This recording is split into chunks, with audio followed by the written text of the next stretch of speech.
hockey fans, are you ready to brave the wild? With me, your host, Paladino Joey, or Joey Wygen. Brave the Wild is available on all of your favorite podcasting apps and is also on the Hockey Podcast Network, THPN. Thank you so much for having me on board there. Kyle and Dylan and Kyle, thank you guys so very much for having me on board there, coming in out of Vancouver, British Columbia. Thank you, listeners, once and always for downloading and listening to this show. It is a great pleasure to be back on board with you once again. Today, we're going to get caught up with the draft, free agency, and of course, hear from you in our fun, epic fan interaction segment, which we always enjoy, including a poll and all of that. So here it is, draft and free agency, Minnesota Wild 2023.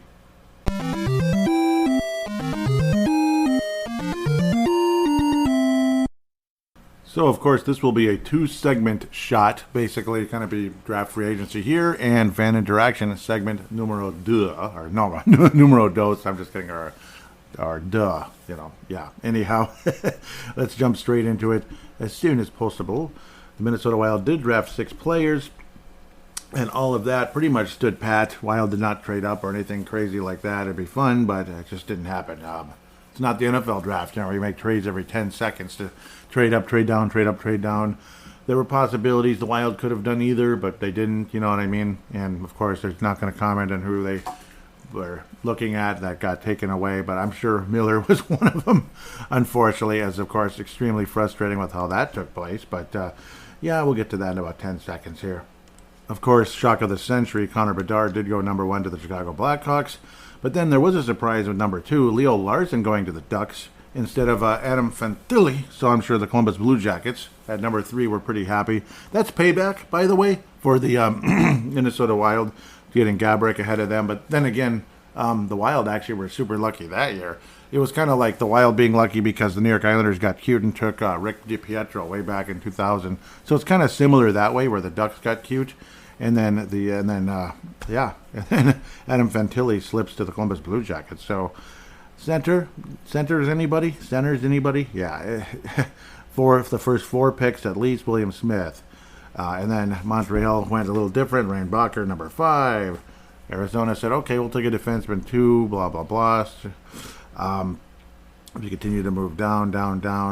The Vancouver Canucks took Tom Willander. Of course, again, I'm not going to get too into detail of who liked who, but I do know Derek liked Derek Felska, of course, of Crease Assist Podcast, liked Tom Willander as like somebody to talk about. Maybe we trade up and all that such. Daniil Butt, that's a funny name, going to Arizona. Arizona with multiple picks in the top 12 anyway. Yeah, I had a train of thought with something, and of course I lost it. But it'll come back. Minnesota Wild eventually would get to pick at 21st. As a certain player kept slipping, you figured Miller was going to go somewhere 12th, 13th, 14th, 15th, something like that. And then there he was. He slipped all the way to 19, but then that's the Blackhawks. Yeah, they're going to take him, aren't they? They're going to take Oliver Miller. You sons of... Of course they did. They took Oliver Miller. What assholes. Isn't that just wonderful? Oliver Moore. I don't know why I kept calling him Miller. It's like I have basketball on the mind. Oliver Miller. I think Oliver Moore would be a little more mobile than Oliver Miller, even in his prime. Yeah. I don't know why. So it's been coming out of my mouth incorrectly, like forever. But what do you expect? I'm a sports rube. Yep. And then Edward Sale goes to the Kraken. Sail away. And then the Wild take Charlie Strumel. Huh? Well, all right. Well, size matters, and I guess it's like we're not going to get necessarily this super stud scoring guy, so we'll go with Charlie Strumel going to Stremel. I don't know, I'm probably saying it wrong because I'm always saying everything wrong. 6'3", 212, right shot center. Obviously, right shot centers are insanely valuable and all that. He's going to Wisconsin, the Wisconsin Badgers, and already did last year as a freshman. It was a crappy start. They had a terrible season, but Stremel definitely has talent. There's definitely something there. You don't want to write him off too quickly. Freshman year sometimes can be a bust. I mean, Matt Boldy started out poorly, actually, believe it or not. And then he started getting a bigger role with the team, again with Boston College, and he blew up and got much better. And Matt Boldy's, well, we'll see. He's a 30-goal scorer in the NHL. A bit streaky so far, but it is what it is. Only 12 points in 33 games. I remember looking at that and thinking, That's it, huh? I remember on the last episode and all that. And of course, I got people mixed up about who liked who and what liked what. So I apologize for that. Some of my ramblings and such. Oh, this person really liked this guy. And yeah, they kind of liked him, but not as much as I was interpreting on the show. So I apologize to anybody on the Crease Assist podcast. I would be like, oh, she liked him a lot. And yeah, she kind of did. So it was one of those, like their second or third, just names mentioned of people they'd be interested in at the 21st pick. A lot of people calling this one a bit of a reach, but there is definitely a talent there. It's and there's still a chance. At least there's some skating ability, and of course there's more of a scoring ability than it may show, and strength and size, and obviously at his young age he can put on more muscle. At already 212 pounds and 6'3", there's definitely something to work with, and plus the fact he's more than willing to be, in the mix, so to speak. And isn't that what we've been complaining about pretty much forever in the postseason? Are guys that are just, they're just kind of like staying back. They're staying in the high slot, and all that. And they're just not digging into the nitty gritty and such. And that's what you need in the postseason. So Charlie Schremel's value could become something someday. We hope. Of course, developing in college is not a bad thing. And now he's got Mike Hastings as head coach versus Granato before. I'm surprised Granato didn't work out, but I guess he didn't. Sometimes, I don't know. It's a name, but sometimes the name isn't always the game. I don't know, when it comes to coaching, I suppose. And the whole thing, like I said, last show is, remember how the Green Bay Packers responded to Randy Moss being drafted? It was like cornerback, defensive back, cornerback. And then they had one of the best secondaries in the NFL the next couple of years, and it was frustrating as hell to play against the Green Bay Packers, despite having Randy Moss, who, there was too much Moss in the end zone and all that cool stuff at Lambeau Field in '98, and we enjoyed it thoroughly. Every second about that game, it was like the first pass of the game, touchdown Randy Moss, and then say, oh, shoot, there's a flag. Somebody was holding or something like that. And then the next play, this is like, touchdown anyway. So it was a fun night, the rainy night in Lambeau and all that back in '98. The Vikings went to 5-0, and Al Michaels went as far as to say, wow, this is the best team in the NFC right now. There's no doubt. And that was as the Packers were looked on as the absolute emperors, not the kings, but the emperors of the NFC. Why am I getting into that? Other than the Minnesota Wild taking a bunch of centers, hopefully, because again, the Vikings right after that ran into a lot of frustrations. Well, hopefully the Minnesota Wild will run into a situation where we have a lot of good centers that can actually do something. Like do stuff. Remember the little stick figure that's poking the bear saying do stuff, or poking the Wild logo saying do stuff? Yeah, well, the Wild took centers with their first 3 picks in the draft. 21st overall for Charlie Stremel, University of Wisconsin, Big Ten. Rasmus Kumpalainen, and I'm probably saying it incorrectly. I don't think Stremel's too hard to say. But Rasmus Kumpalainen, another Finnish center. So we're going to come back to that in a couple seconds here. Apologize, kind of maneuvering around through ads and such, which is always a lot of fun. But a Finnish center, and these guys tend to have some success in the NHL. We'll see just how much. My God, he's 17 years old. He's 17 years old. He turns 18 on my anniversary, interestingly enough. I'm making it all about me here. It's about me. It's my anniversary on the 8th of August. No, it's not. Happy birthday, Rasmus. I'd actually rather celebrate that birthday at this point. But, well, don't tell anybody I said that. Sorry, I had to. Under 18, he was the alternate captain on under 18 World Junior Classics. 3 goals, 2 assists. That's very awesome. Pelitat loan, 2 games only there. Under 20, though, for the Pelicans. Gotta like that. Under 20, it's an under 20 team, of course, and he's way under 20. In 41 games, he had 11 goals and 23 assists, 34 total points.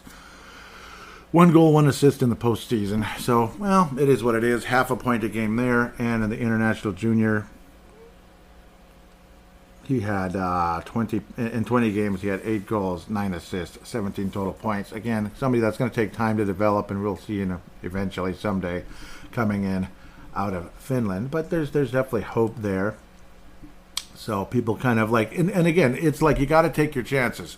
It's kind of like, again, we're kind of like almost going more for just obviously, I won't call it a shot in the dark. There obviously is a strong opinion about these guys, but we're definitely going for size at the center position. Hopefully it's not like the kind of size the Wild went for after getting beat by the Ducks in the playoffs, and then, couldn't do crap after that. We couldn't even make the playoffs. So, like, as long as it's not the wrong type of size, eventually, hopefully, we're going to hit the dartboard, and it's going to be closer to the bullseye rather than on the outer edge or sticking into the wall or something, like completely missing. Like guys like AJ Thielen, pardon me, and many others in the past, where you maybe would hit the very outer side, like Benoit Pouliot. Fourth overall pick should be a better player. And then the Minnesota Wild eventually wind up with a skilled guy named Riley Heidt. Riley Heidt. And hopefully he will rise to higher heights. Coming in out of the Western Hockey League, the WHL. We always love the WHL. Saskatoon in Canada there. Saskatchewan, I believe is what I'm saying. 5'11", 180 pounds basically. Left shot, center or left winger. You can play both. So, and very freshly turned 18 back at kind of, I guess. I thought I was seeing May, but it's March. But a very, very skilled player. A lot of people insanely intrigued about this one. And when there were polls put out, who are you most excited about in the draft in the first three picks and all that? Ended up being Riley Heidt for sure. So 97 points, 25 goals, but the big key here is 72 assists. 72 assists. So maybe a little bit of Pierre Marc Bouchard action, a little bit of, dare we say, Mikael Granlund action. So Granlund is actually the real pronunciation. Yeah, we've said that 50 times. Thank you very much for that. 8 points in 9 playoff games, 2 goals, 6 assists. So definitely more of a playmaker than a goal scorer, but a capable goal scorer. It's not like he had 5 goals. He had 25. So that's something to work with. He's definitely got the skill. He can skate and all that, but not at the top of the level, obviously, and that's why he wound up going a little bit later in the draft than maybe he would have liked, I'm sure. But, again, that's kind of how it goes. 64th pick overall. Second-round pick, Riley Heidt, at the end of the draft there. Minnesota Wild able to get, at the end of the second round, to get Riley Heidt. So that was obviously a decent feeling there. Of course, Charlie Stramel is a Minnesota native. If you didn't hear about that 50 times already, I might as well bring it up. St. Paul, Minnesota. It sounds familiar. A guy he admired growing up was Zach Parise. So we're at that point now where guys like Zach Parise would be like my version of Kirby Puckett, a guy significantly older that I grew up watching and loved very much. So that's what it's like. That's what it's like at this stage when you're talking about guys born in 2005. So super, super young individuals. The Minnesota Wild would have to wait about 80 picks later, or 75 to be exact. Aaron Pionk coming out of Hermantown, Minnesota. Ever heard of Hermantown? Anybody ever heard of Hermantown? Anyone out there? Anybody that's ever heard of the state tournament before in Minnesota? Yeah, Hermantown. It's as Hermantown as it gets. He played for the Waterloo Blackhawks, U.S. Hockey League. He's a defenseman, left-shot defenseman, and believe it or not, that's become more of a need than it used to be. And of course, you can never have enough defensemen in the system because most of them aren't. I don't know. Most of them don't translate to the National Hockey League. It's just a fact. Same with the forwards and the centers, of course, or they'll make it in their bottom six, or they're the bottom pairing at best, and it's the next John Merrill. Wahoo. 36 points in 60 games, though, so decent numbers. He's decent. He's got decent size, and he's got time to grow. Unfortunately, an older pick, but that's how that goes. 20 years of age, so he's one of the older guys. It seems like every year there's an older guy. He's a young man that could wind up with Iowa as soon as this year because he's the age of 20. So you're probably better off bringing him to Iowa and hoping for the best. Hope he doesn't get buried in the lineup, but it is what it is. Maybe he'll start off in juniors, but like Michael Milne last season was on Iowa right away because he was 20 years of age. It's like at 20 years old, how much longer or how much more can you improve at the junior level? So that's the way you kind of have to look at it. The Minnesota Wilderness, interesting, North American Hockey League, the previous 2 years, 10 games in 2020 and 21, so because it sounds like 2021, but you get the idea. Only 10 games there, 3 points in that case. 51 games the next year. 9 goals, 19 assists, so a little bit of power play action going on. which is good. And again, 24 assists. That tells you, again, a little bit of power play action, but that doesn't mean that's going to translate all the way up to the top. But it all depends on how he develops and such. But that's the second Minnesota player taken. Aaron Pionk, a lot of people intrigued by that one.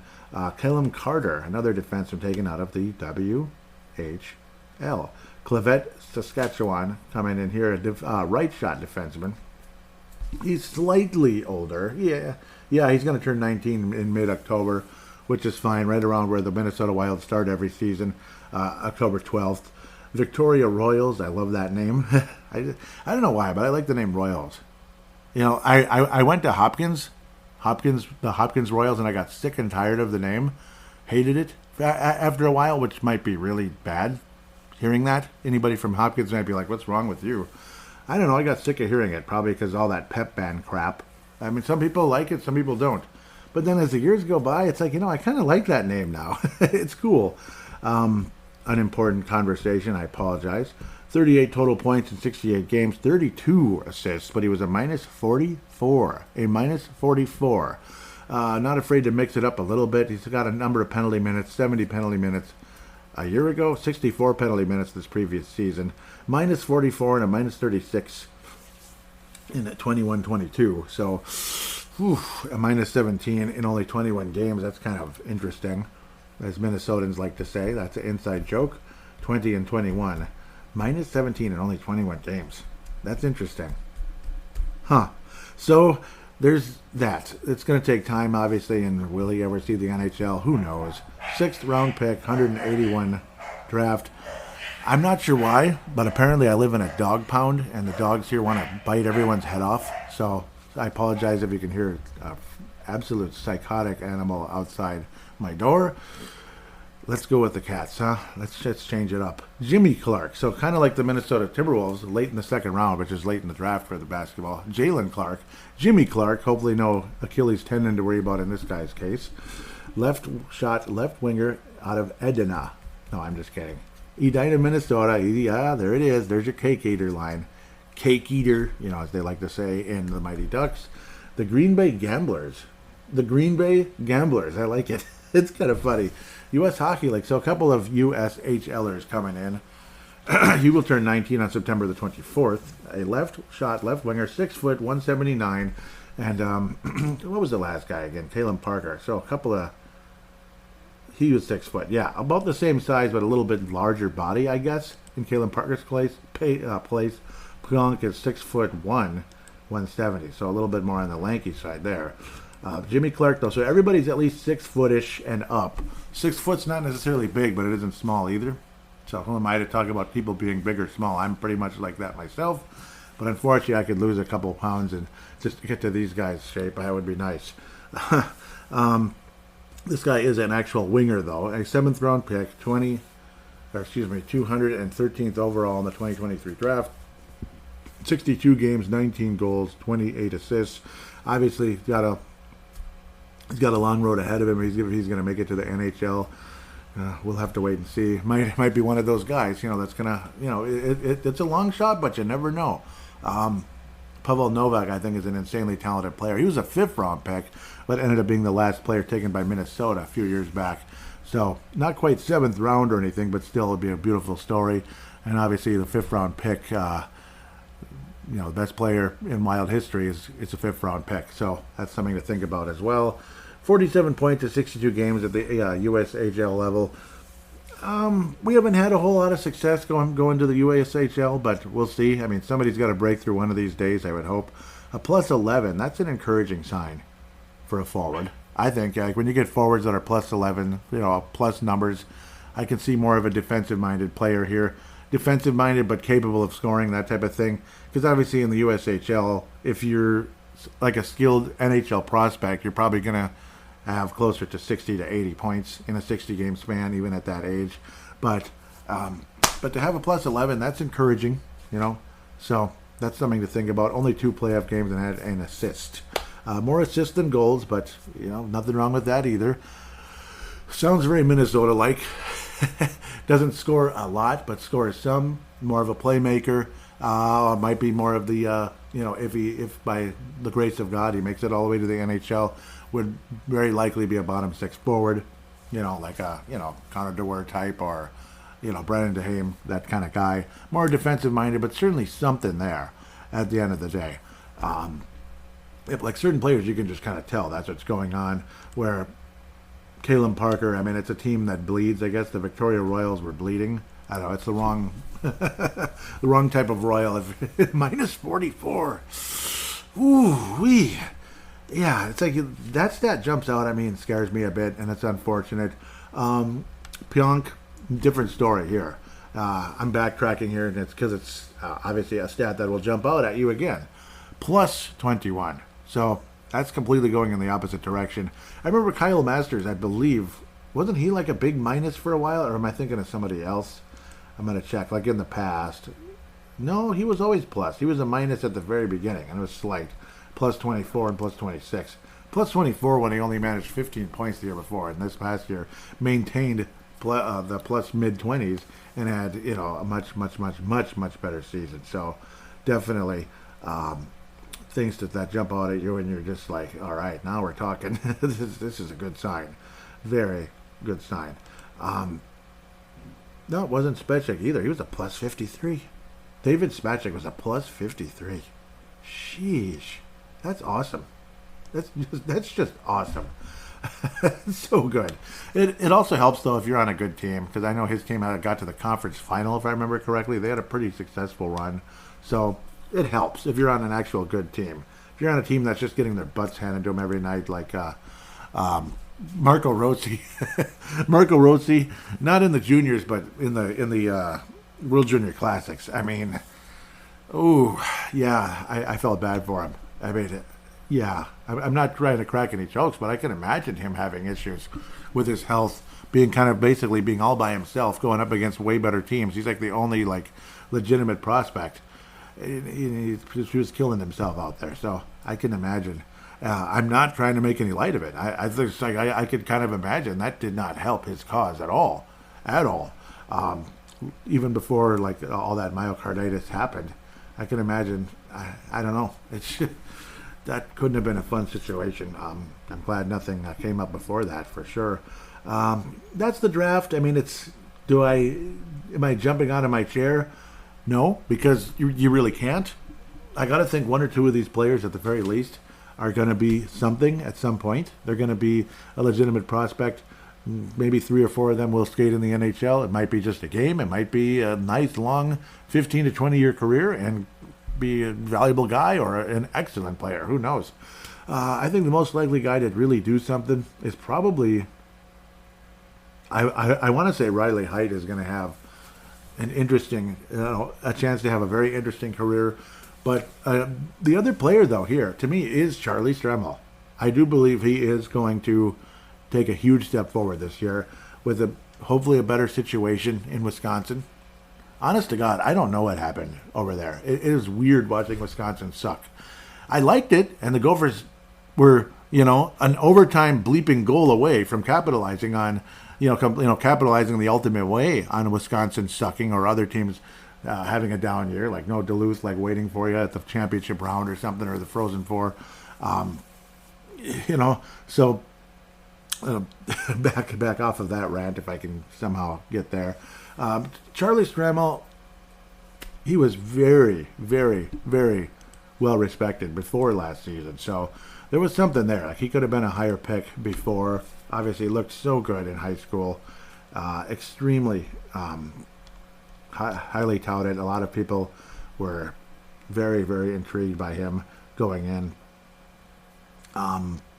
U.S. national team, what did he have? The 21-22, pardon me, 10 goals, 12 assists, 22 points in 26 games. So there was clearly something. USA World Junior Classics, 2 goals, 3 assists. That was, again, in 21-22, the under-18 version of the World Junior Classics. And unfortunately, this year, I think, is just kind of like a mental block.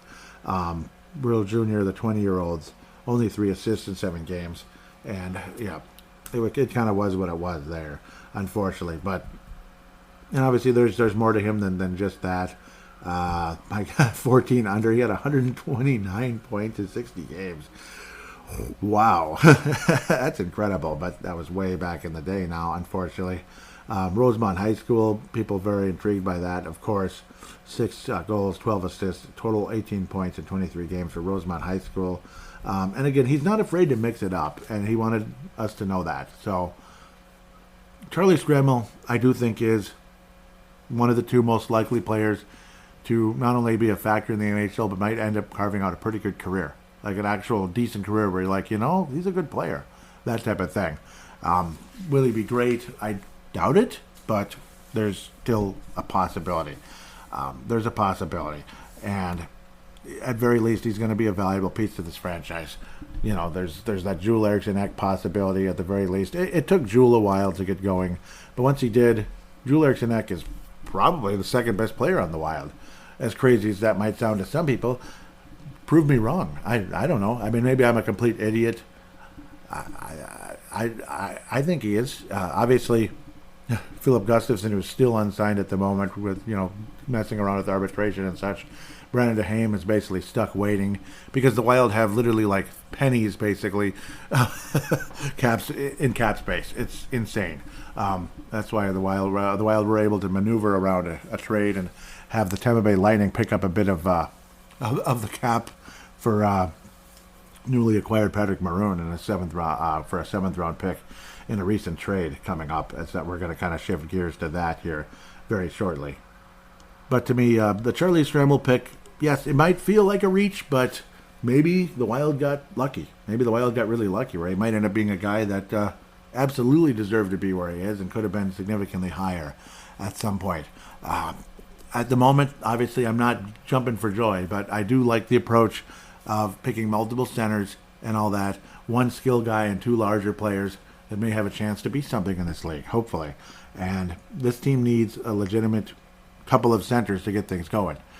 How tired of you are you hearing of, like, the whole Ryan Hartman, even Freddie Gaudreau? Do you really want him to be like one of the main centers forever? He plays a good game. He plays his butt off.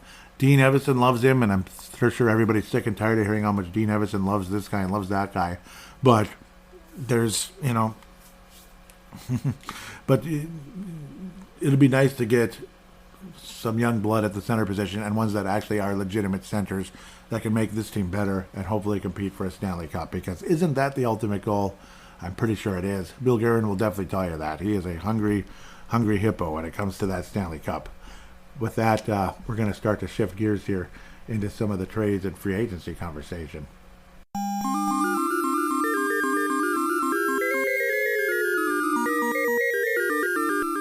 Free agency. Trades. Well, we talked about the Pat Maroon trade. We'll talk a bit more about the other player and such.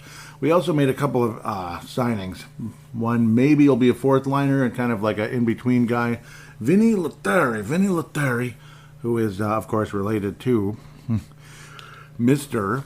Lunani. Very cool there. And Lucchini. So they're both in the Italianos, 2-year contract with Vinny Lettieri, and Lucchini also signing a 1-year contract with the Wild. I believe more of a minor league deal in that case. But both 2-way contracts, if you know what I mean. So AHL, you get this much. NHL, you get that much. It's not stuck at the NHL price, because they're probably going to kind of be in both, or in maybe Lucchini's case, he's just going to be with Iowa. We'll see. Gopher fans, of course, will remember Vinny Lettieri as a member of the University of Minnesota, of course. Very, very cool. Already 28 years of age, which is kind of sad. It's amazing. Ended up being decent. Played all 4 years with the Minnesota Gophers, meaning, went all the way to senior year and all that. Some players do, some players don't. Vinny Lettieri was actually never drafted. He's a center, 5'10" from Excelsior, Minnesota. Nice area, for sure. He played with the Rangers most recently. Obviously, nice organization. Well, not most recently, but at Stars. Gosh, this seems like yesterday that he was on the Rangers. He's already been on the Ducks and on the Boston Bruins for a single game. But more AHL than NHL throughout his career, unfortunately. So a bit of an underdog of a guy. The Hartford Wolfpack, which of course are part of the New York Rangers organization. Fairly successful down there. More of like a, top 6 type of forward. Top 6, yeah, but he's obviously a center, which could be of great value, potentially. Maybe he'll be on the 4th line for Minnesota as a center. But unfortunately, it kind of is what it is. It's certainly not going to be written in stone or engraved in stone that he will be on the Minnesota Wild lineup. Him being Vinny Lettieri. As for Lucchini, let's come back to him. And in this course, his name is his name is Jake Lucchini from Trail, British Columbia. He's also 28 years of age. Has played 11 games in the National Hockey League with a single goal. Unfortunately, he's also an undrafted player. He's had some success at the AHL level. He played for Michigan Tech. Again, the same years, 15, 16, 16, 17, 17, 18, and 18, 19. I think Lettieri actually left a year earlier. So, but yeah, same age. Maybe Lettieri's slightly older. Jake Lucchini, born in 1995, May the 9th. But part of the Penguins organization, so I could imagine. See, Bill Guerin was there. Wilkes-Barre Scranton Penguins. He was there. He was the general manager of that club as the assistant general manager of the Pittsburgh Penguins at the time. So that would kind of make sense. And then the Laval Rocket. That's, of course, Montreal Canadiens in that case. And then the Belleville Senators. The Belleville Senators, I can only imagine what team that would be. Yes, Ottawa's affiliate. And that's the only NHL franchise that Jake Lucchini's officially played for. And again, one NHL goal, a -2. Was a -20 with the Belleville Senators last season, unfortunately. 53 points, so maybe Belleville's kind of stinking just like the Iowa Wild. Well, the Wild were okay, I shouldn't say that. But Ottawa is an improving team. They were kind of scratching the surface a little bit, but nothing too spectacular yet. Bit of a playmaker, 31 assists in 21-22, and 34 assists last season in 22-23, with 19 goals and 20 goals respectively in the past two seasons with Belleville, with the Senators, of course. Kind of slow out of the gate with the Wilkes-Scranton Penguins, but I do believe Bill Guerin must have seen something to obviously sign him as a free agent here in the offseason. So we'll see. He's probably going to spend most of his time in the American Hockey League, most likely in the AHL. As for Vinny Lettieri, pardon me about this. God, sorry. That's how that goes. Vinny Lettieri, we'll see. He has a chance at being in the NHL, and Bill Guerin loves him. Both of these guys play their butts off, obviously. So, and they kind of have to. It kind of is what it is, and that was the conversation with Vinny Lettieri. He plays with a lot of heart and definitely been an underdog. Last season with the Providence Bruins, 49 points in 48 games, outstanding at the AHL level, pretty much a point-a-game guy. Even at the Hartford Wolfpack, he had a 48-point, 48-game season.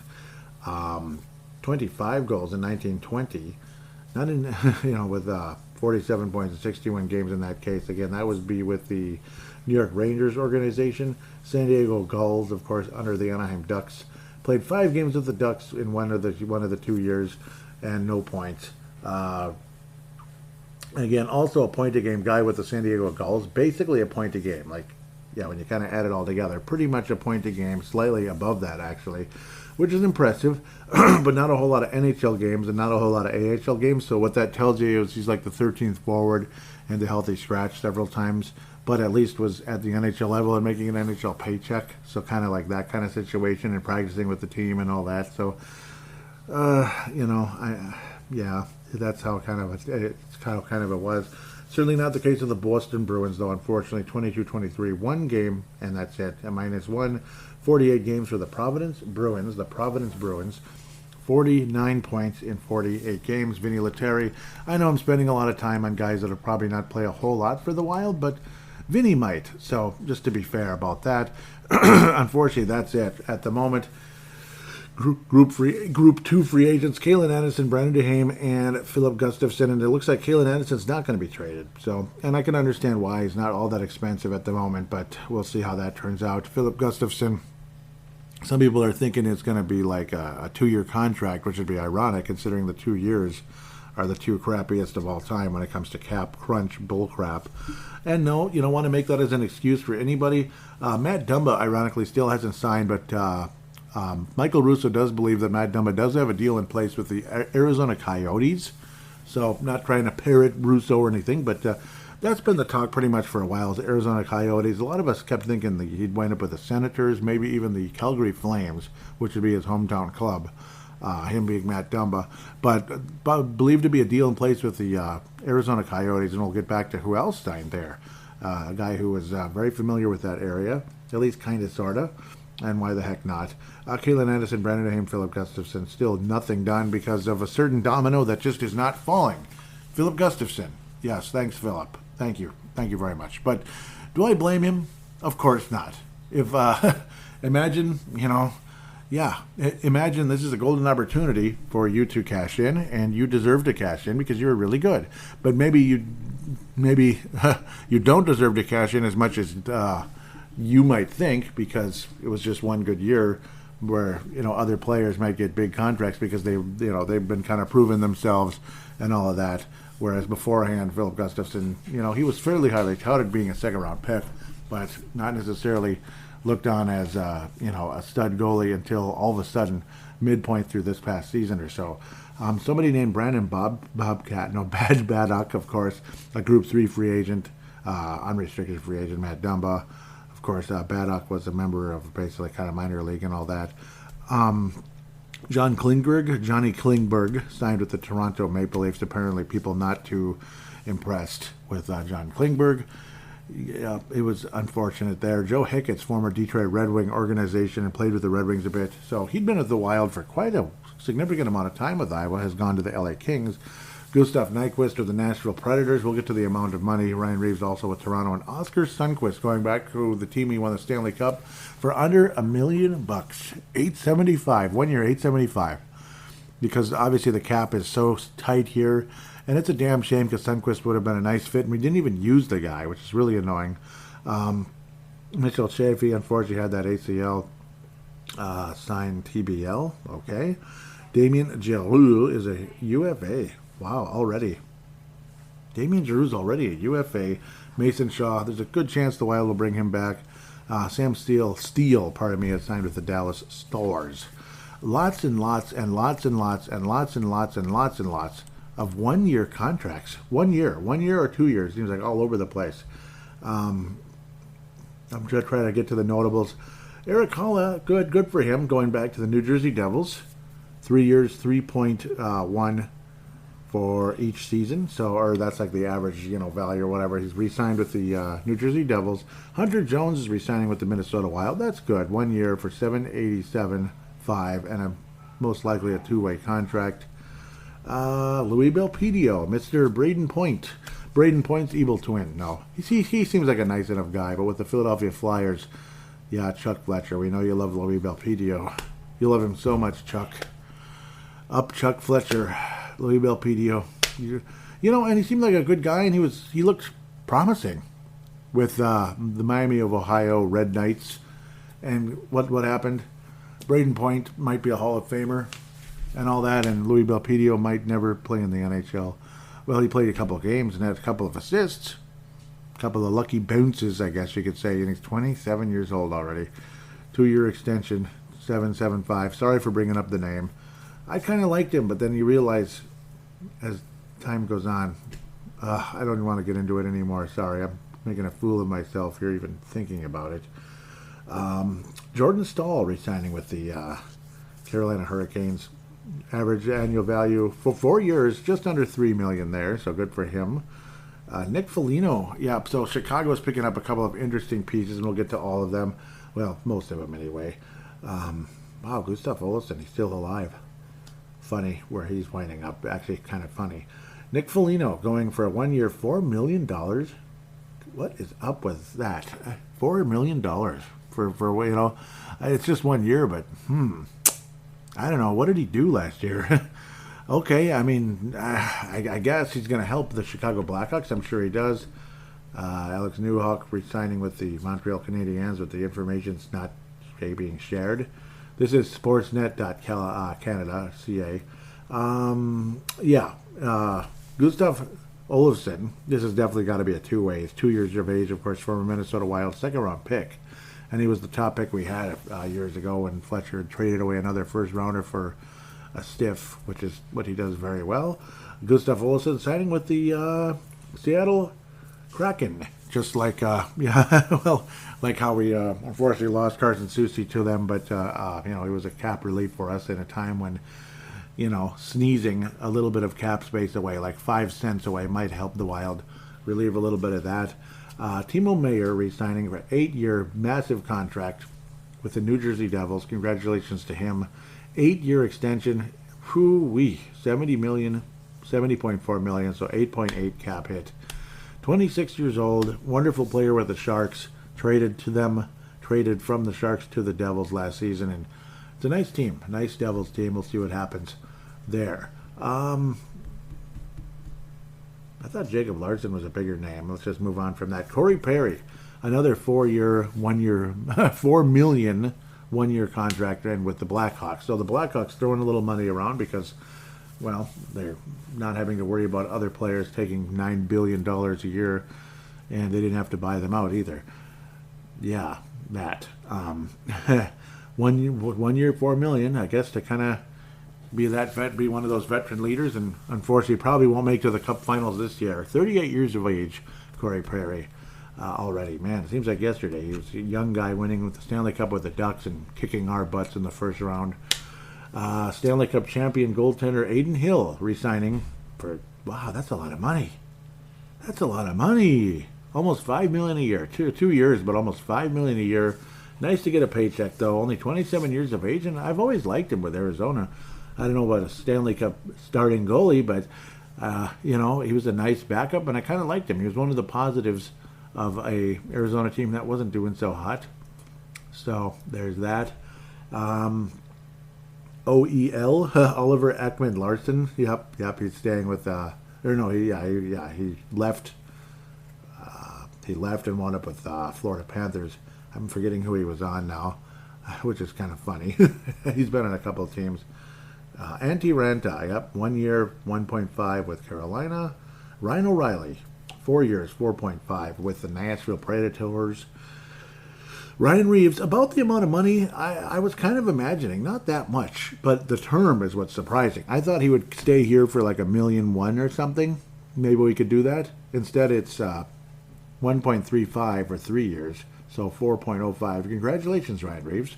He'll be making money at least till he's just under 40 years of age. Blake Wheeler.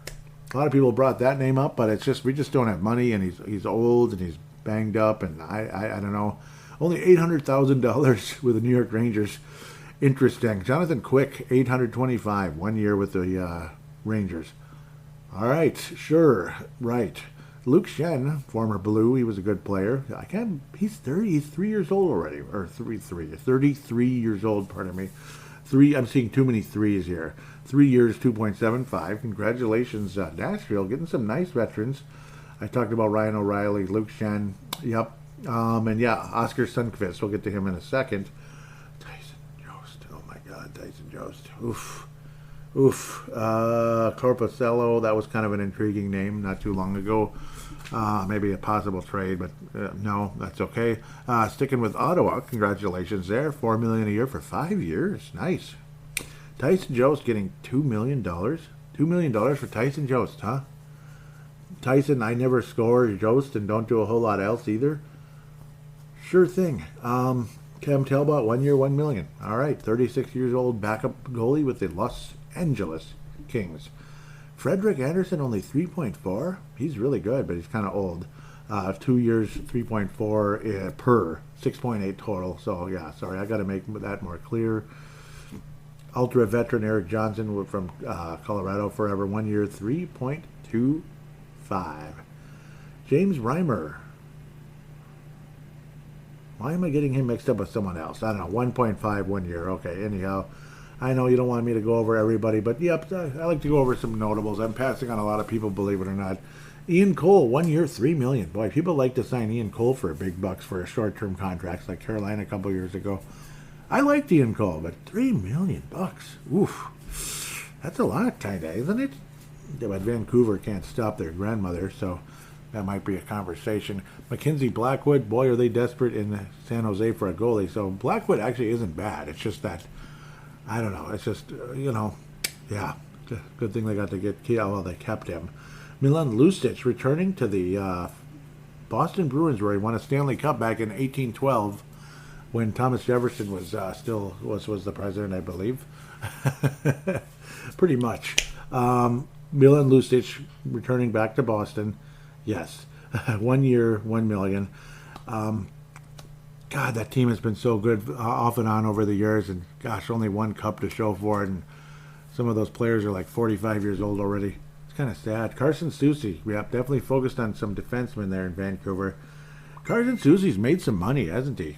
You know, nice, solid contract with the Wild, just under $3 million. Now it's over $3 million. 3 years, 3.25 per for him, 9.75. So I got to say per to make it more sense. Matt Duchene going to Dallas for 1 year, $3 million. Good for him. Jason Zucker, 5.3 for 1 year. Whew, that's actually a decent paycheck. 5.3 going to the Arizona Coyotes. Congratulations, Arizona, and maybe Matt Dumba's going to join him. We shall see. Could be a couple of Wild old guard that didn't always do so great. Yeah, they didn't. I don't know. I'm not. I wouldn't want them back. I'll just leave it at that. Nick Bonino, he's 35, 800,000 to the Rangers. Shattenkirk to Boston for just over $1 million in 1 year. Cody Glass left the Vegas Golden Knights for Nashville. Interesting, 2.5, and he's only 24. We'll see if he does better there, because they don't care about draft picks a whole lot in Vegas, if you hadn't noticed. Killhorn left the Tampa Bay Lightning, $25 million in 4 years, 6.25. Interesting. He's kind of old, too. He's 33 already. So we're going to jump over. Nick Bukestad, former Wild player, making some more money again. 4.2, 2 years, 2.1 per.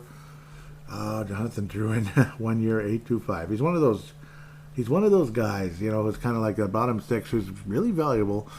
You know, we used to always hear his name in a possible trade, and then it just never happened. And it's like, damn it, anyway. So it's kind of funny how that turns out. My mind tends to wander, but I love looking at free agent signings. I just do. Can you tell I'm enjoying this, actually? Dmitry Kulikov, 1 year, $1 million with the Florida Panthers. Florida. Yes. Ryan Donato, State of Hoppy's favorite player of all time. And he might be on his own in that one. I'm just kidding. Ryan Donato, 2 years, $2 million per. Good for you, Ryan. And with the Chicago Blackhawks at 27 years of age. All right. That's an interesting team. Very interesting team. And maybe we won't hate them so much. But we're going to hate them again pretty soon. I got a bad feeling, especially if we're taking Oliver Moore. Ouch. Tyler Pitlick. Again, yep, there's a million Pitlicks out there. He's the one that was with Dallas for a while. Not the guy that played with us. 1 year, 787. I think he's kind of like, he's NHL, but doesn't play all that, you know, he gets scratched. Sam Steele, 850. Sam Steele to the Dallas Stars. Yep, 1 year. Cogliano, the former Duck, the former Star, 1 year, 825. Sticking with Colorado. Congratulations there, I guess. Again, jumping over. Garnett Hathaway, former Calgary Flame. 4.75 over 2 years with the Philadelphia Flyers. I'm going to keep jumping. Tyler Bertuzzi. This one's, yeah, well, it's 5.5. This isn't the NBA. That's a lot of money, actually. See, I keep thinking 5.5. That's nothing. No, it's hockey, remember? This is hockey, not basketball. 5.5 is like a it's like a G League contract, right? It's ridiculous. I don't understand where the NBA makes that much money. I don't understand how they have that enough viewers to get paid that much. I don't understand. I don't.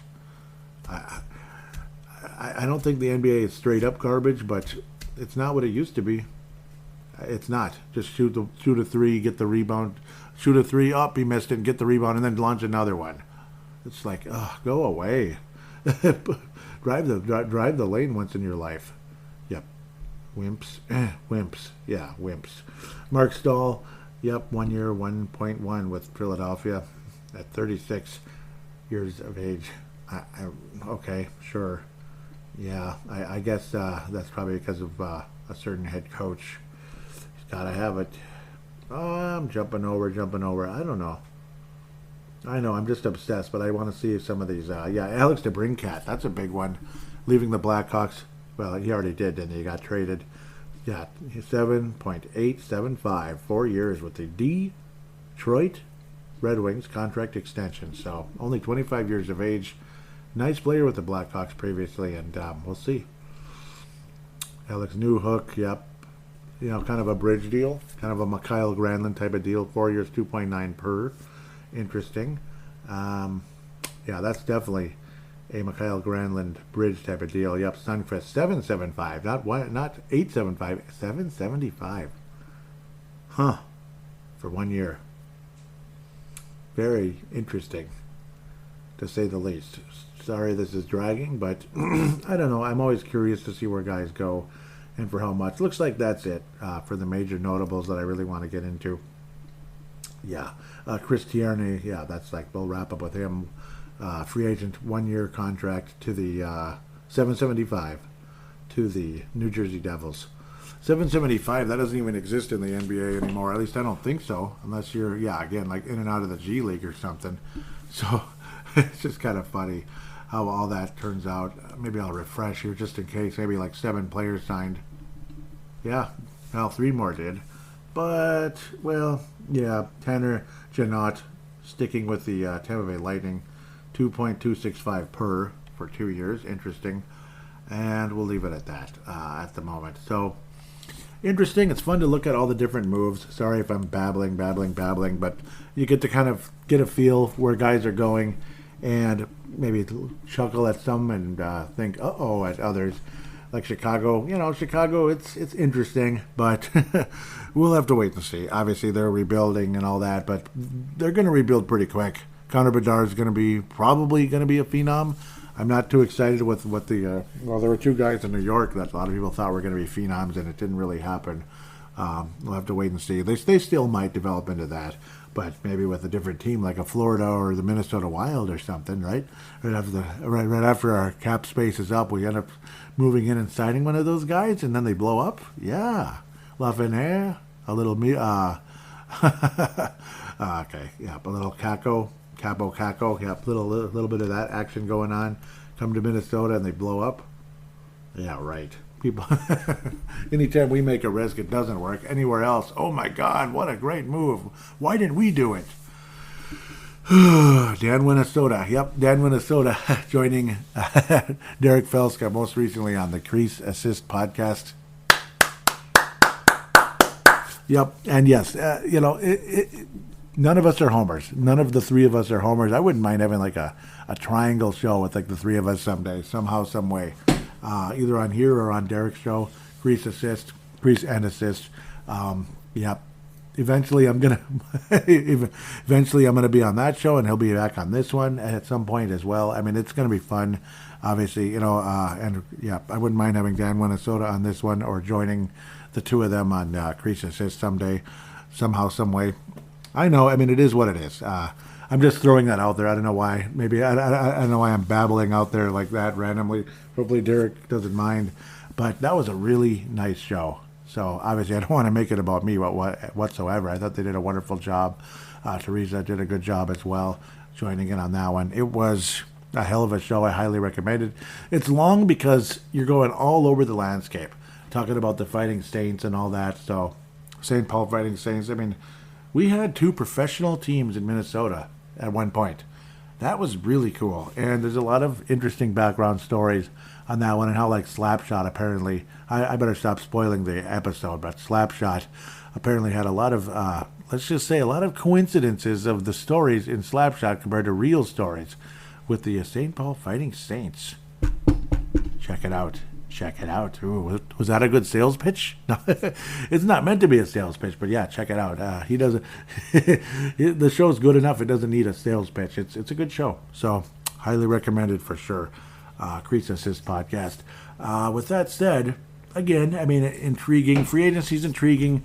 Unfortunately, we're still freaking waiting, and it's annoying and it sucks. But to get the other guy, for other dominoes to fall. Filip Gustavsson's like the LeBron James right now of the Minnesota Wild.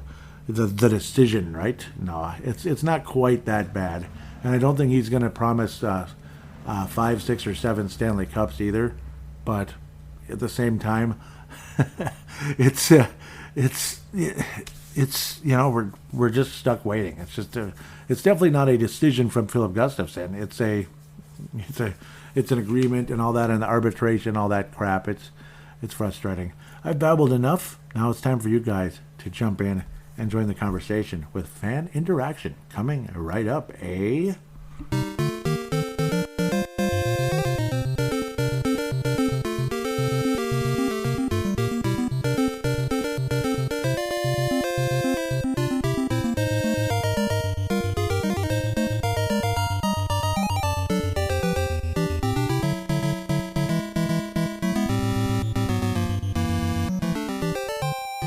And we are back here on Brave the Wild fan interaction segment. First, though, we're going to hear from DraftKings because we're better, right? And this time a little bit of baseball conversation, which is always good. New customers, download the DraftKings Sportsbook app and use code THPN. Bet just $5 to score $150 in bonus bets instantly. That's code THPN, only at DraftKings Sportsbook. Gambling problem? Call 1-800-GAMBLER. In Massachusetts, call 1-800-327-5050 or visit gamblinghelplinema.org. In New York, call 877-8-HOPE-NY or text HOPE-NY 467-369. In Kansas, call 1-800-522-4700 on behalf of Boot Hill Casino and Resort in Kansas. In West Virginia, gambling problem? Call 1-800-GAMBLER or visit www.1800gambler.net. All games regulated by the West Virginia Lottery. Please play responsibly. In partnership with Hollywood Casino at Charlestown Races. In Connecticut, like where the Hartford Whalers used to play? Yes. Or the Hartford Wolfpack. Help is available for problem gambling. Call 888-789-7777 or visit ccpg.org. 27 plus in most eligible states, but age varies by jurisdiction. See DraftKings.com/sportsbook for details and state-specific responsible gambling resources. Bonus bets expire 7 days after issuance. One boost per eligible game. Opt-in required. Maximum bet $50.10 plus LEG required for 1% boost. Eligibility, wagering, and deposit restrictions apply. Terms at sportsbook.com, DraftKings.com/baseball terms. So yes, baseball betting. As now we can get into the second half and all that and hope the Minnesota Twins pitching continues to hold up what they've been doing and the hitting will start doing something rather than seeing Carlos Correa making 200 plus million, whatever, rounding into double plays in the 8th inning and tie games with men on base. It's wonderful. I just love watching that happen. Don't you just love that? It's like, man, anyhow. Hashtag BTWMN, hashtag BTWMN. Would love to hear from any and all of you. I shared out, okay, at Brave the Wild is the Twitter account. So I shared a hat. Stanley Cup Finals 1991, Minnesota North Stars. Beautiful little hat. In a lot of ways, back in those days, and probably 5-6 years after that, you might think, oh, what an ugly little hat. No, it's not ugly because it was from that time, and what it signified, the North Stars in the Stanley Cup Finals. I wish it was champions, but Stanley Cup Finals, $105 on eBay, or was it called? Yeah, I believe that's eBay. Or some other website. I'm sorry. Kind of an ugly hat, but it's really good. $105 though, and it's 30% off. Ooh. Yeah, but it's just cool to see something from that far back and what it signified. Derek Felska replies, no. I realize there is nostalgia at work, but the hat is ugly. Yeah, it is. It's ugly. And if, let's put it this way, if it was $30, I'd probably buy it in a heartbeat. Even with the way yeah, let's just say even though I'm short of change sometimes, I would buy that in a heartbeat for $30. $105? No. Anyhow, I was sharing something Derek said. John Bukigross just worked in Upper Deck in a description for Adam Fantilli by the time the Minnesota Wild pick. He'll be working in an Applebee's appetizer reference. Which appetizer do you think he'll compare the Wild's pick to? If other, please explain. Retweet. I did pick pretzel and beer cheese just because I like pretzel and beer cheese so much. I picked it, and that's the one that won. Or is it still? Yeah, that's the one that won, 37.5. Wings and other tied for third place, and mozzarella sticks got second. Cool. So that's always kind of a fun thing. Just kind of making fun of the situation during the draft there, like what this guy's going to compare the Wild to. What were we conversating about? Yep, it was another poll from Derek. He was saying which Minnesota Wild This is again at Crease and Assist. So the host of Crease Assist podcast, Crease and Assist podcast, pardon me, hashtag Crease podcast. So yep, that's how you get a hold. And don't be afraid to put both of us sometimes, because I don't mind joining in the conversation, even though, or just having it on the show. But yeah, I mean, obviously if you want to separate them, that's fine too. But don't forget me, dang it. Which Minnesota Wild 2023 draft selection intrigues you the most? Explain if other. Yep, so it would be Charlie Stramel, Rasmus Kompulainen, Riley Heidt, or other. Riley Heidt won in a landslide. He did a Ronald Reagan in 1984. Riley Heidt, 61.7%. Charlie Stramel coming in second, 24.7%. Other came 7.4%, so not a whole lot of people too excited about Rasmus.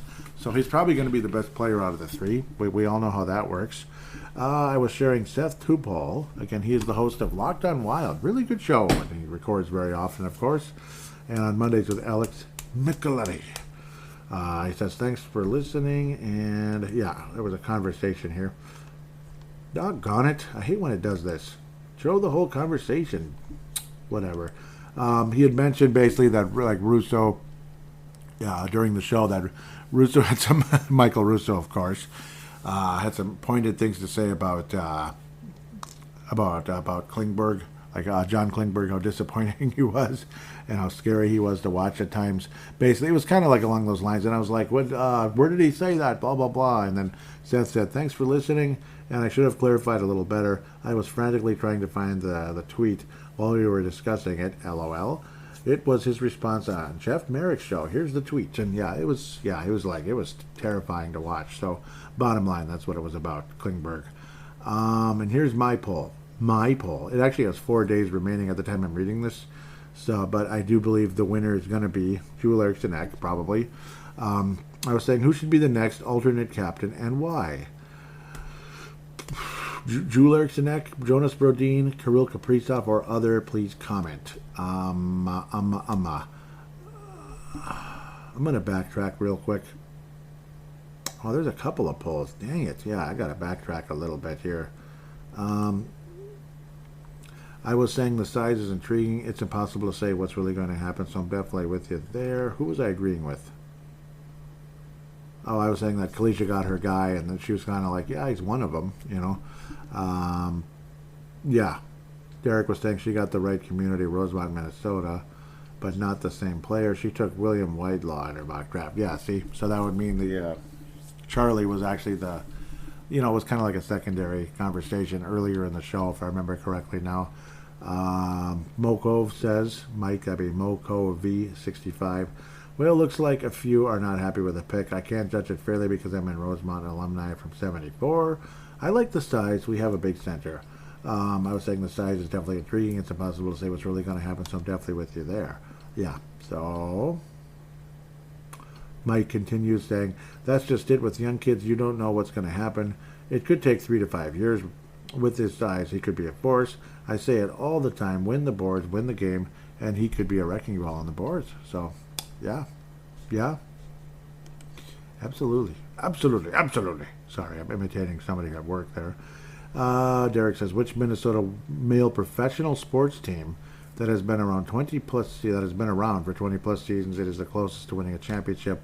Minnesota Wild, Minnesota Twins, Minnesota Vikings, and Minnesota Timberwolves. I picked the Vikings just because they're kind of the closest. The Wild, I think it's tough to say, but one minute the management looks like geniuses, the next minute it looks like they're stubborn and kind of okay. So it's like, like Bill Garrett. I love him to death. He's the best interviewer there is, period. Like, he's a little better than Paul Fenton, who probably did like 0 interviews his whole life, basically, other than just to tell us, please stop saying this guy had a lower body injury, because guys might hack them there. Okay, I'm just kidding. I picked the Minnesota Vikings because they're kind of sort of the closest.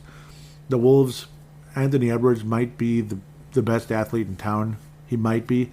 The Vikings might have the best athlete. The Wild might have the best athlete. The Twins, I think, should finish in last place because, well, their pitching's good. It's just now their hitting sucks. And then when their hitting's good, the pitching sucks.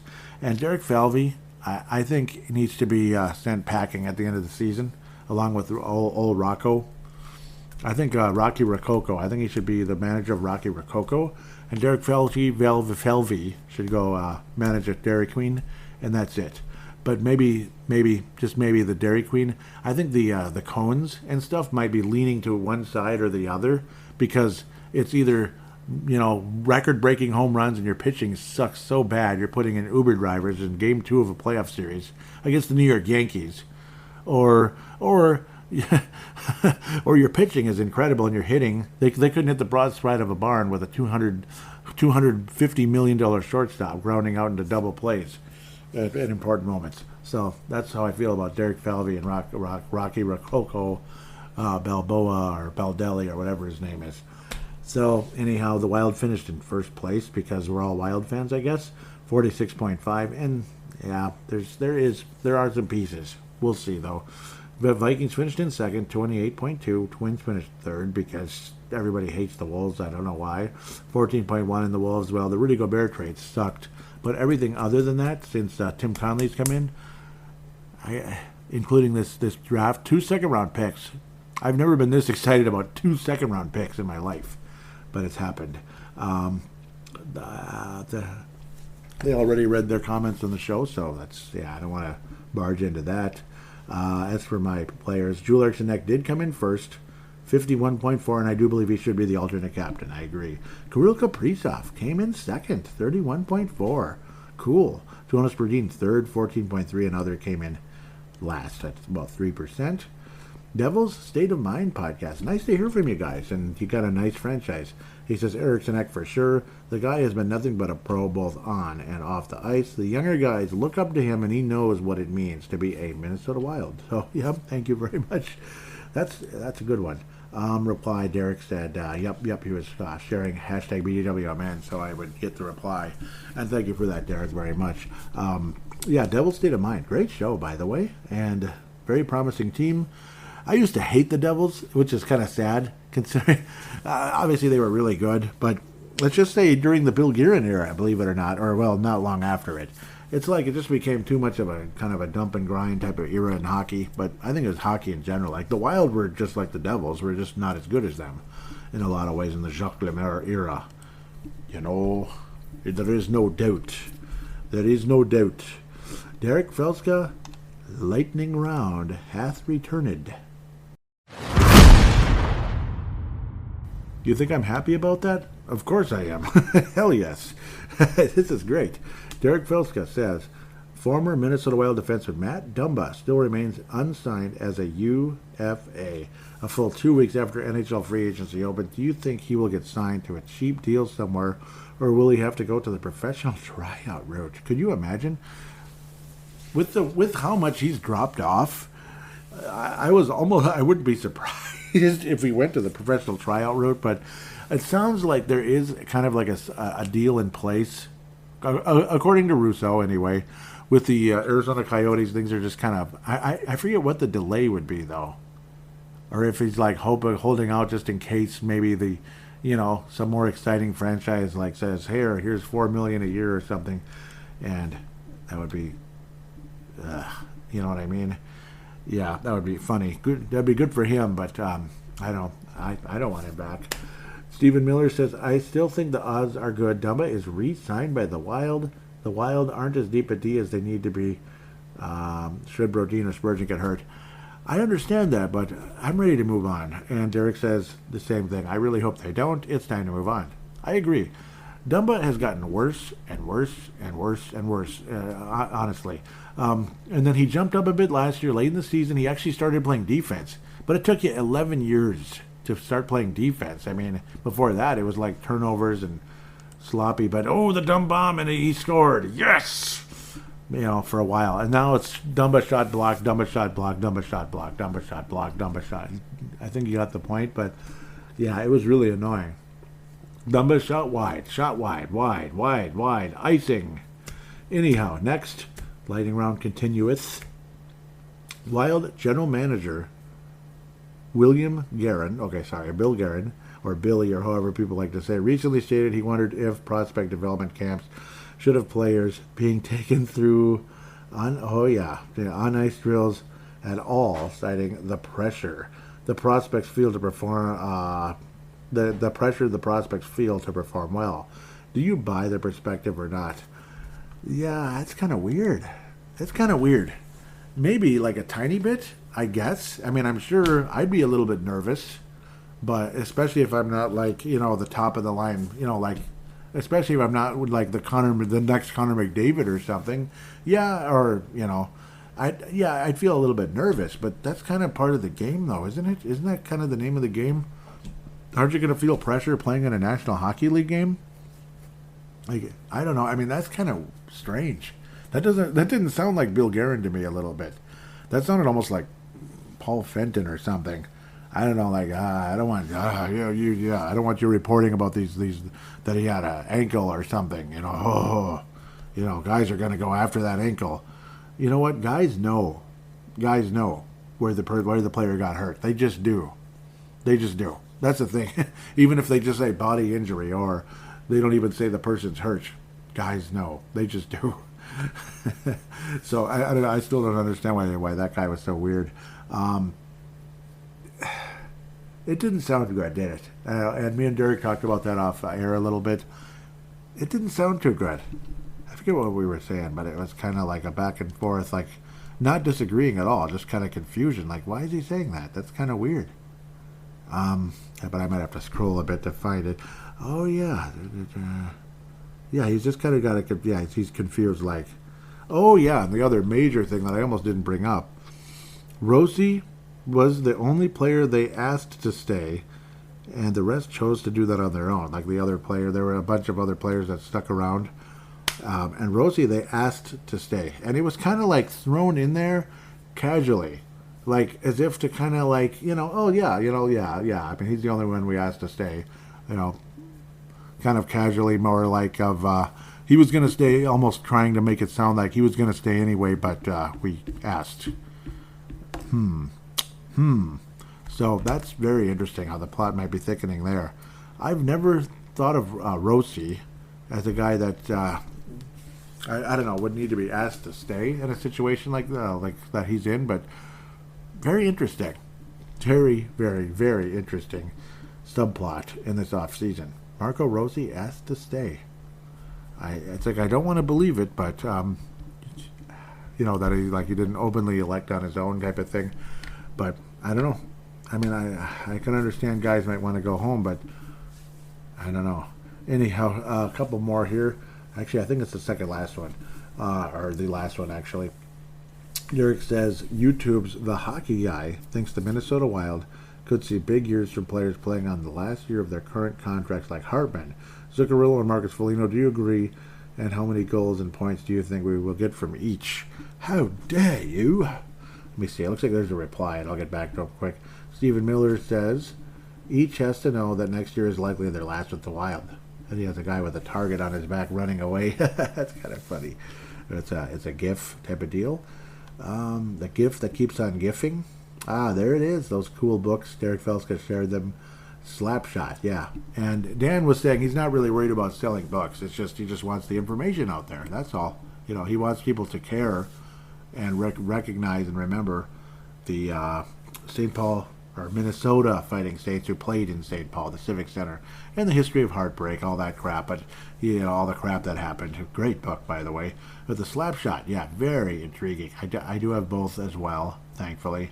I did notice that Detroit Red Wings, what do they call it, like living room, little living room, like food table type of thing, snack table.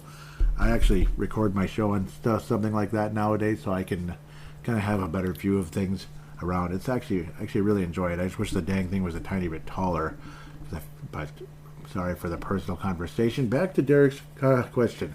Well, they are on the last year of their contract, and players play well in their contract years. That's just a fact. Like Terrell Brandon's best year with the Timberwolves was his first year with the Timberwolves because he was a pending free agent. After that, Terrell Brandon was making $12 million a year, which was a lot in the NBA at the time.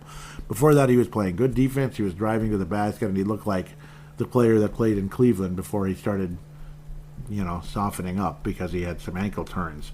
And then Terrell Brandon was one of the softest sons of guns ever, even though he had a high IQ and was still a very talented guy. But, yeah, they may have wonderful seasons, but I would be totally fine if every one of them was gone. Totally fine. Zuccarello was not good last year. He was not, especially in the second half of the season. I mean, I didn't know who he was anymore. It was weird. Obviously, he's still a very talented player. His passing skills are fantastic. Ryan Hartman, don't let the door hit you where the good Lord splits you. I think we can do better. Obviously, the amount is nice. We appreciate it. That he was not that expensive and he had that awesome year a couple years back, but I don't see that happening again. I don't want him back that bad. I got to think a young guy on an entry-level contract could be a better player. And I don't know. I've kind of seen enough. Zuccarello is getting very old. He's getting very old. He's going to be, 36, 37? So I'm not in a huge rush to re-sign him. Though, if we do, hopefully it's for a cheap contract and it's like a year or two type of thing. Foligno's the greatest leader ever. He was such a great leader that he made a fool of himself in the playoffs last year. Like, it was too much. He looked like did you know, like, here's a stark difference. Here's a stark difference right here. Marcus Foligno let everything piss him off last year against, I don't even remember who he played, the Dallas Stars. It's been so long. And then you had Matthew Tkachuk, right, with the Florida Panthers who went on the big run, and, they were the quote-unquote 91 North Stars of this year's postseason, right? In a sense. In a sense, they were. Yeah, a lot of nice veterans with some young talent. Yeah, so I guess kind of sort of related and like one of the bottom seeds and all that. But then, see, Matthew Tkachuk got under player after player's skin, working his ass off and being nitty-gritty and scoring and all that. He got under people's skin. He drove them crazy. They swept Carolina. It was just unbelievable, right? And then he started bumping into Mark Stone and trying to get under his skin. Mark Stone acted like he wasn't even there. Hello? Anybody? See, like Foligno would have gone ballistic. Mark Stone acted like he wasn't even there. And I still remember it just hit me right there. This was minutes into that series. Minutes into the first period of the first game of that series. And I said, Vegas is going to win. Vegas is going to win the Stanley Cup. Not just because they have the better team and the bigger players, and Florida's, their run's going to end here because that's usually how it goes. Florida could have won the Cup last year, sure, if Vegas, started losing their minds and all that stuff, and obviously if players get hurt because that kind of crap happens. But another thing is Vegas players didn't get hurt, and that helps. But the way Mark Stone completely ignored him, I was like, he's the first, leader of a team to just kind of let it go, and also, yeah, I'll leave the whole trophy jinx crap somewhere else. But Florida lost that one too. But right there, I just knew it. Vegas was going to win. Like, they weren't going to respond to Matthew Tkachuk like other teams did, and then they were going to just be the better team. They were just going to be the better team. They were stacked, they're big, they're strong, and Vegas won the Cup pretty easily. Despite doing a Gophers in Game 3, blowing a 2-goal lead because they stayed back and didn't score anymore and all that. They recovered and won it all, which I would like to believe the Gophers could have won a national championship if it was a 7-game series too, but unfortunately in college it just doesn't work that way. With that said, I've babbled enough. Really want to thank all of you so much. Major shout out, of course, I've mentioned Grease Assist many times, and yep, keep mentioning them. MNW Prospects with Pava Bonnet, Justin Bakke, Brandon Quast, you're all awesome people. Chad Walski, Minnesota Wild Global, Scott Cavendish, Chad Walski, like I just mentioned, David Abraham, Kathy Main, David and Chance Kostick, of course. Yeah, apologize if I'm not remembering everybody. Michael Fick, of course, Patrick Turner of Minnesota Wild Nation, coming on and out of Florida. Thank you so much. Love you. Absolutely love you, and your page on Facebook as well. With that said, thank every one of you so much for listening to the show. Don't be afraid to tweet away, hashtag BTWMN. I'm a nice guy. I'm not going to make fun of anything unless you won't demand that I make fun of you or something, but I'm not going to do that. I love talking hockey very much. You can tell how much I enjoy this. I could go on all night, honest to God. put a positive rating on Apple Podcasts if you could, or any of the other apps that allow you to do so. Again, share it. Tell your friends about it. We greatly appreciate it. I mentioned Seth Tupol, Locked On Wild. Yep. With that said, thank you again for listening, and we will continue Minnesota Wild conversation as news breaks. Until next time, take care and God bless.